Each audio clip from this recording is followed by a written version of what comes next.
One of the most important topics in business school is the topic of strategy. People go to lots of courses.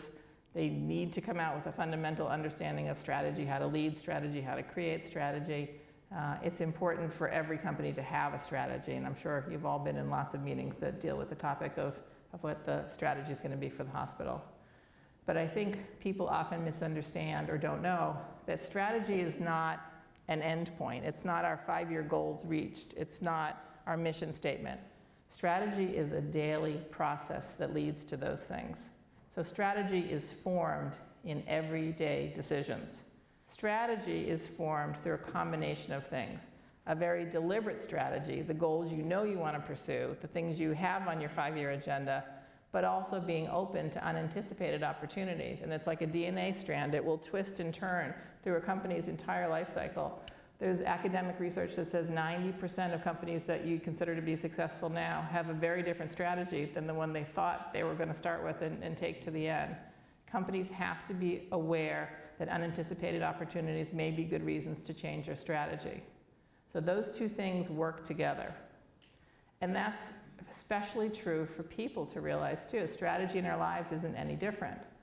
And I'm guessing all the people in this room are high achievers, very driven, and have always seen it as a virtue to have a very focused plan. These are my 5-year goals, and then my 10-year goals. That's how I'm going to get to my destination.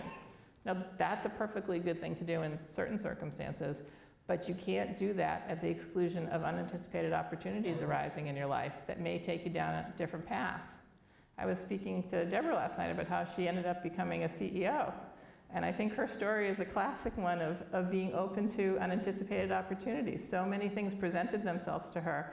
And if she had blinders on and was very focused on, this is the only path for me, you may never have gone down the path that's put her in this room today, a very beloved CEO, I gather. So that you instinctively did that, but a lot of people who think goals are the destination somehow miss those unanticipated opportunities that you have to be open to. Now, how do you know if this is a good one or this is not a good one? That's sort of the million-dollar question. Well, for everybody it's a leap of faith because you can never predict the future, but there is a tool you can use that will help you make better choices. Its academic name is called discovery-driven planning, but in reality it's a very simple thing. It is basically saying when you think you want to pursue a path, actually write down what are the assumptions that you're building your decision on, and, this is the key part, how will I test if these are true? Which of these have to work out, and how will they likely work out, and will that path actually get me to the destination? Now it seems everyone thinks, oh, of course we do that. We do that when we're coming up with a new project. We make a budget, we have assumptions in there. People notoriously make a budget that makes their case look good. And then they don't go back and look at that budget until they have to explain why they didn't meet the numbers or something didn't turn out, and there's lots of explanation, but it's too late. You're really far into a project and you've committed. Euro Disney is a really interesting case of people making faulty assumptions that no one went back to check. Disney was extremely skilled at opening parks.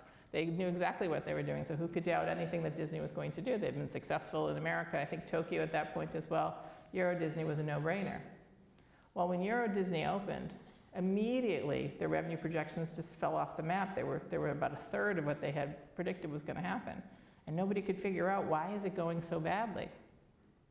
It turned out somebody way, way back at the beginning of all that planning for Euro Disney built in the assumption that they would have 11 million visitors a day, which they did. They ended up having 11 million visitors a day. That's what they had in all their parks. They got them there.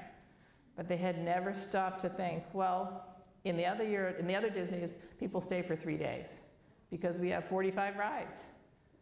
In Euro Disney, people stayed for 1 day because they had, I think it was 14 rides or 15 rides. You didn't need to stay an extra day to do that. But nobody had ever gone back to that initial set of assumptions and said, well, what has to prove to be true for these to work out?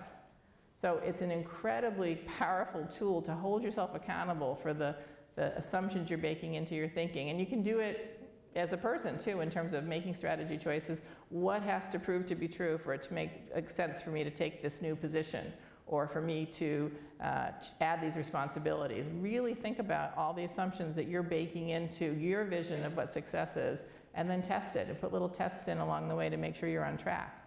It's the only way you'll know that you are actually going towards the strategy you think you are versus veering off track. So the key insight for two things for people is that it's okay not to have a really focused 5-year plan as long as you understand that you have to keep your eyes open for opportunities. When you're sure that you have the right strategy, then stick with that plan. That's absolutely right. But if you're not sure and you're still finding your way, then it's really good to have a mix of deliberate plans and being open to opportunities. The key is that strategy is not a destination, it's a process. We're so wired as high achievers to just default to the thing that shows us the fastest payoff, that we do it.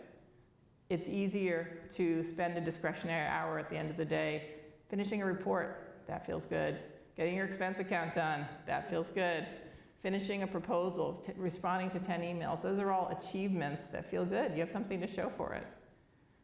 For most of us, going home that hour earlier at the end of the day doesn't necessarily provide us with a return on our investment.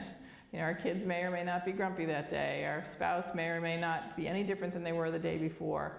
And the system is screaming at us to put our energy into the things that pay off more quickly. I just would put it to you that the things that pay off more quickly are not the things that are going to pay off in the long run. And for me, it was so profound to realize that my strategy was not what I said it was. My strategy in my mind was that my family was the most important thing in the world to me. I was not allocating my resources that way. There was no way. And if you don't allocate your resources to the strategy that you think matters most to you, it doesn't. That's not really your strategy.